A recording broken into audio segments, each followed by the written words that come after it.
Magandang araw po sa inyong lahat. Welcome po sa panibagong video natin dito sa Makapili TV. Ngayon, pag-usapan lang po natin itong mainit na mainit pa rin issue tungkol dito sa paglantad ng other woman or other family ni Francis Magalona. Dito, dito sa issue na to, na kasi nagpa-interview na po yung anak ni Francis Magalona, yung si Francesca, I think kay Julius Babaw to sa isang vlog niya.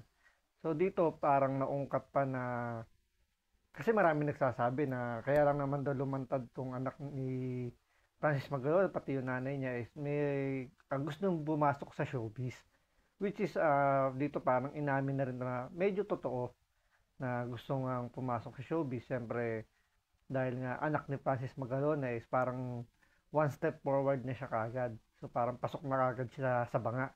Ngayon, meron pang mga lumalabas na iba pang mga sikretong hindi dapat na lumabas, lumabas pa dahil nga sa ginawa nitong vlogger na to na paglabas ng video ng mag-ina. So, panoorin po natin ito. Kanya pang anak na si Francesca. May iba pa daw anak aside from that. Naku, talaga nabuksan ng buhay. Si Francis M. dahil po dito sa ay, nako kay Toyo. Idiniin na ginusto niya rin ang kanyang paglantad. Nasa frontline ng balitang yan, si MJ Marford. Julio Ingram goes on a maximum, not a 45 or 44 Magnum, but it ain't even a 3.5. Kay News 5 anchor Julius Babaw, pinili ni Francesca Rait na magpaunlak ng kanyang first sit-down interview. Sentro ng kontrobersiya ang biglang paglutang ng anak ni Francis Magalona sa flight stewardess na si Abigail. Sa online show na Julius Babaw Unplugged, nireveal ni Francesca na ginusto niya rin talagang lumantad sa publiko. Nako, yun lang. Inamin din niyang gusto niya din lumantad sa publiko. Yan ay kahit pinuputakti silang mag-ina ng mga batikos. Nako. I don't get affected po kasi Really? po, I know the story. Sa kabila ng mga ingay ngayon sa kanyang Alam mo, Ining, gusto lang kitang kausapin. May manager ka na ba? Yung pala yun, no? Ining, may manager ka na ba? Sabi mo lang. Biro lang. Alam mo, sa totoo lang, Ining, makinig ka, mali lang yung pasok. Actually, kung talaga namang, kasi sinasabi niya dito na gusto niyang makilala, hindi lang bilang anak ni Francis M. Diba? Kung gano'n naman pala sana hindi na lang kayo pumayag na nagpa-vlog kay Boy Toyo. Ewan ko kung paano kayo nung Vince nun. Makulit din kasi yun Kasi nga naman, kung halimbawa ang naka-discover o yung naglabas nitong mag-ina na to is showbiz reporter or talent manager galing sa isang network, baka mas maganda pa yung pagpasok niya. Pero dahil sa social media influencer siya lumabas, medyo hindi maganda yung magiging image niya. 'Di ba? Kasi yung halimbawa yung ibig ko sabihin yung damage control ba, hindi ganun hindi masyadong napigilan yung pagdantad ng mga kung anong issue pa. Tulad niyan, 'di ba? Sinabi na meron pa raw ibang anak pa si Francis Magalona sa ibang babae. So kasi kung sabihin natin professional na showbiz reporter or talent manager or sa mga network na ganyan, medyo madadamage control na hindi na kailangan lumabas pa yung ibang mga sikreto. Naiintindihan nyo? Kasi iba kasi yung yung professional kasi yung mga nanggaling sa showbiz na alam na nila yung flow kung paano ipapasok ng maganda yung anak ni Francis Magalona. Dito parang alam mo yung parang nanira muna para makapasok. So parang naging basher ka muna para ka makilala. Parang ganun. Makulit yun. Walang biro. Makulit yun. Totoo lang. Gusto niyo malaman kung gaano kakulit? Yun yung tipo ng hindi magano walang message bigla na lang magbi-video call. Diba? Ito, pwede bang maging maging sabi nga nila, maging batas na ito, unwritten rule sa mga tao bago kayo tatawag. magte-text muna kayo. Ha? Bago kayo magano, sabihin niyo muna, can I call? Are you busy? Ganon. Diba? Hindi yung tatawag ka, video call pa. Ba't gusto mo video call? Pwede namang audio lang. Hindi, totoo ha.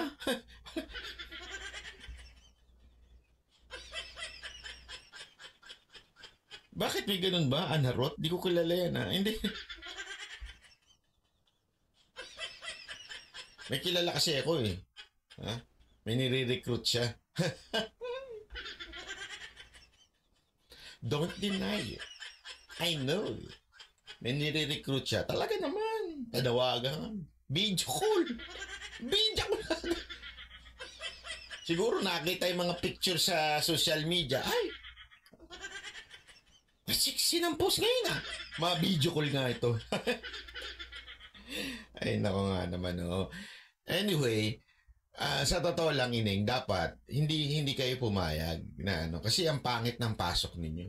Alam mo yun, if you really have talent, hindi mo kailangan gumawa ng pumasok ng ganyan kasi wala eh, madidikit at madidikit ka, di ba? Ay, ito si ano. I mean, sayang kung akong tatanungin mo, itsura mo naman magandang-maganda. I mean, Francis M eh, di ba? O, tapos marunong ka naman mag-rap. Although, medyo bata pa ang boses mo, kailangan pa talaga ma-enhance. Gayon pa man, it's a good start, di ba? Maganda eh. Kung tas malagyan ka pa ng magandang backup na banda, okay sana. Kaya lang ngayon, ano na kagad maiisip ng tao? O dahil sa ginawa ninyong vlog na yan, isipin ka agad ng tao, ay grabe naman to. Sobra namang gusto lang palang pumasok sa showbiz. Di ba yun ang ano dun eh? Hindi ano eh. Hindi magandang tignan. Yun yung sinasabi, yun yung sinasabi ko, na hindi kasi maganda magiging pasok mo kung galing ka sa social media influencer na nakilala. Tapos papakilala ka as anak ni Francis Magalona. Diba? Kasi andun kagad yung ikakabit na, hindi, anak lang kasi ni Francis Magalona yan, kaya ganyan. Unlike nung pumasok ka na ang nagpasok sa'yo is talent manager or galing sa network, maalagaan ka kung paano ka iba-branded. Kasi tinaman yung mga anak ni Francis Magalona kay Pia Magalona na hindi nilinya sa rapping, sa pagkanta. More on napunta sila sa acting, napunta sa pag-model, di ba? Dito kasi ikakabit ka lang as Francis Magalona na, na anak. Hindi sa iba brand ka sa iba. So medyo hindi talaga magiging maganda yung ipapasok sa'yo. So yun lang. Na ibang tao, lalo na. Ako sabi ko nga sa inyo eh. Ako ang puso ko sa mga artist. Lalo na doon sa mga napakaraming artist na magagaling. Maniwala kayo sa akin. Hindi lang nadidiscover. Ito walang biro ito ha. Sa mga nakakasabay namin, minsan talaga mapapasilip ako. Ang galing nun ah. Alam mo yung boses talagang kaboses ng Queen, yung Queen na banda, ganun ang boses, di ba? Yung boses ni Beyonce, ganun ang mga tirada. Grabe, ang galing nun ah. Alam mo yun, hindi lang nabibigyan ng tsansa kasi medyo nakapayong. Bis palingago, parang ganun. Nakapayong banat pa.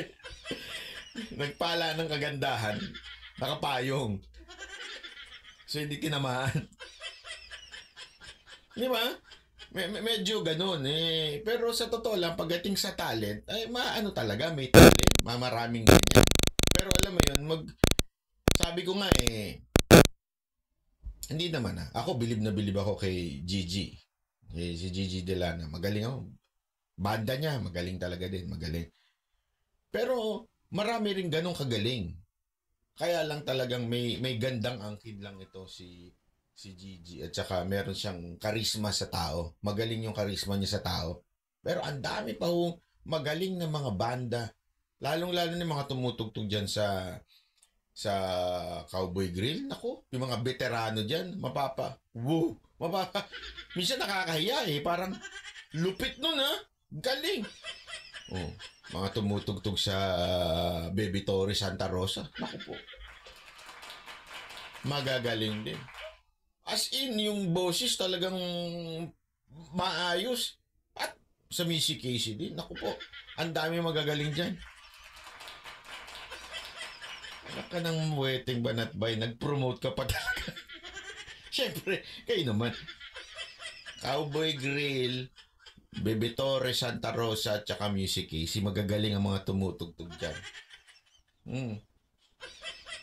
Wala na yan, Diego Latigo. Next time na yan. Tuloy. Katao, hopeful si Francesca na maitulak ang sarili niyang karera bilang artista. Giit niya, gusto niyang ma-develop ang kanyang sariling identity. Bagay na sinigundahan din. Paano nyo ma-develop sarili mong identity? Ay, pinasok ninyo, anak ka kagad. Mali naman yung diskarte mo. Neng, sino ba? Neng, sino manager mo? Kung sino man yung manager mo, mali ang sablay. Mali na sablay, mali na sablay pa. Gusto mo makilala kang ibang identity mo, tapos papasok kayo bilang anak ni Francis M. Medyo, mali naman yun.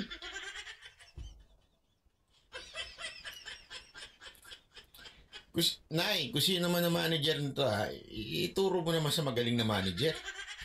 Ng kanyang manager. I want to be,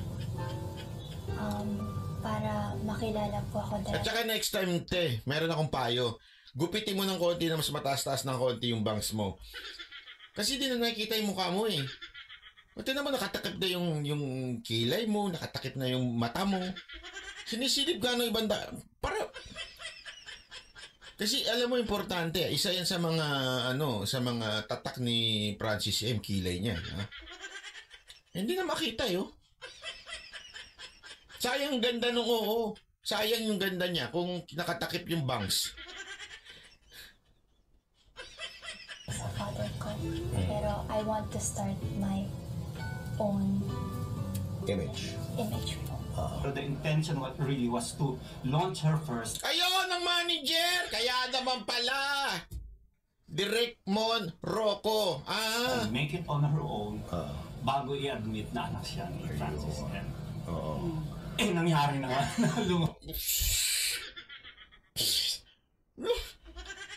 Nangyari na nga. Hindi nyo yung... Tayo na lang, maglolokohan pa tayo. Hindi nyo pinlano yun? Direct mo naman. Huwag naman ganun, sir. Huwag nyo hindi daw nyo sinasadya.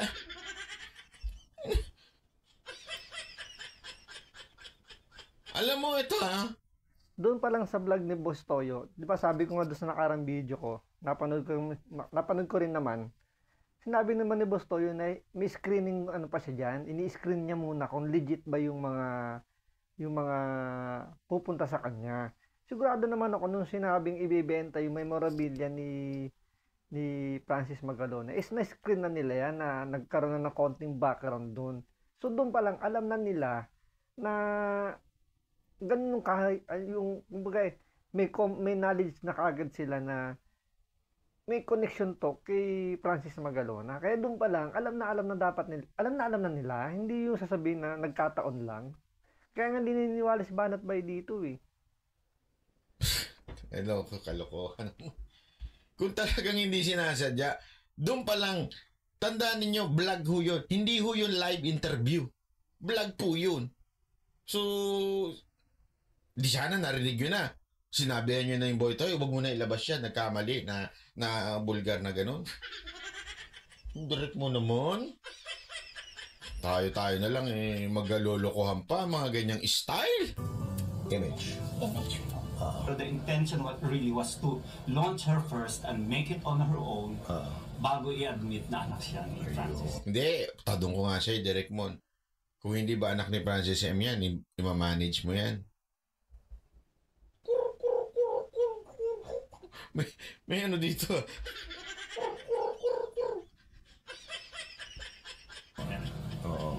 Nangyari na nga. Lumabas na ganun.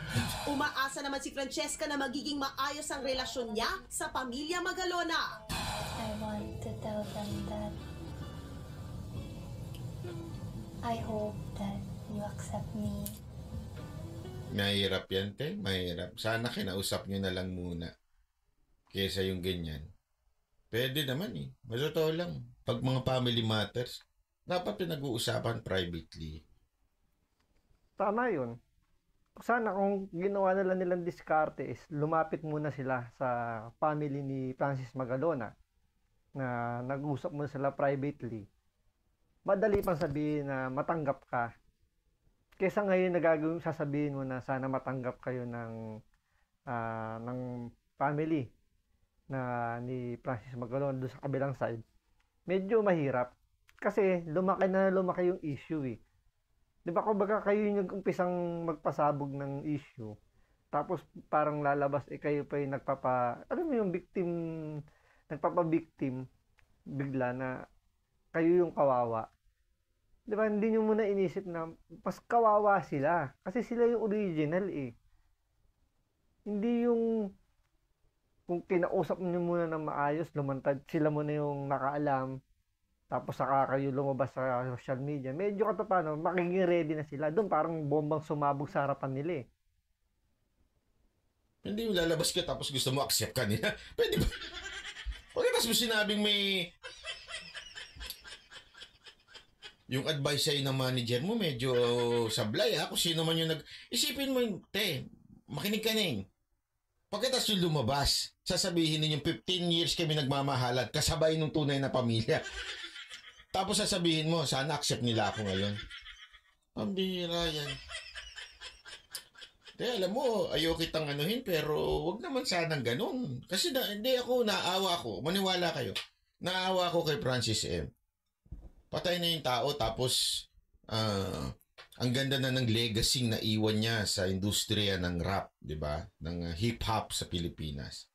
Tapos biglang, alam niyo yun, hindi ganda eh. I don't have any bad intentions. Speaking of Alam mo, sa tingin ko, eto, in fairness, sa tingin ko bata pa kasi to, feeling ko naman, wala talaga siyang bad intention.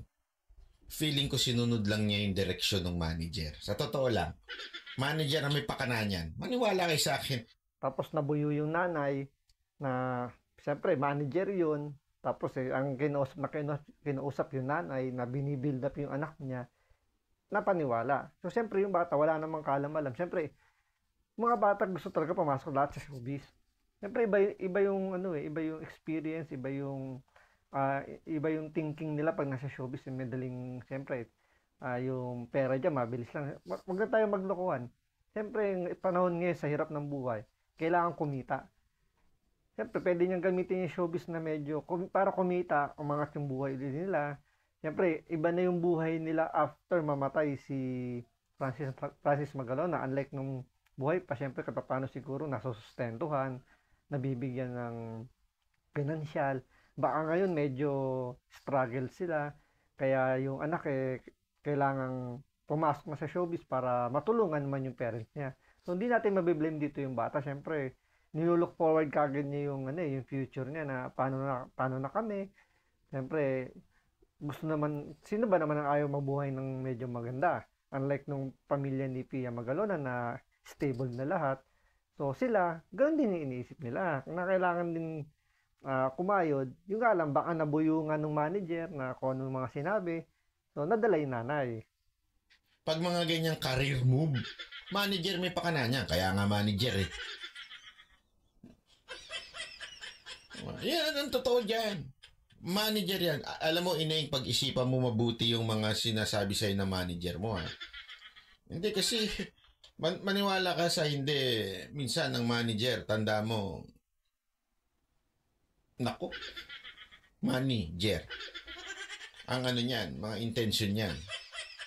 Sabi nga, read between the lines. Okay? Kung meron ka mang pakikinggan, pamilya mo. Pero yung mga ng manager, ganito gawin natin para mas pumotok ka. Kita mo ngayon, trending ka. Sabihin sa'yo, trending ka ngayon, trending ka. Isipin mo naman, Ted, nag-trending ka sa hindi magandang bagay. Tapos, pipilit mo ngayon tanggapin ka ng mundo. Mahirap yan, sir. Ma'am, maniwala ko kayo sa akin. Mahirap yung pinasok ninyo. Hindi ko alam ba't naisip yan ng manager nyo. Kung siya man ang nag-isip niyan, ha?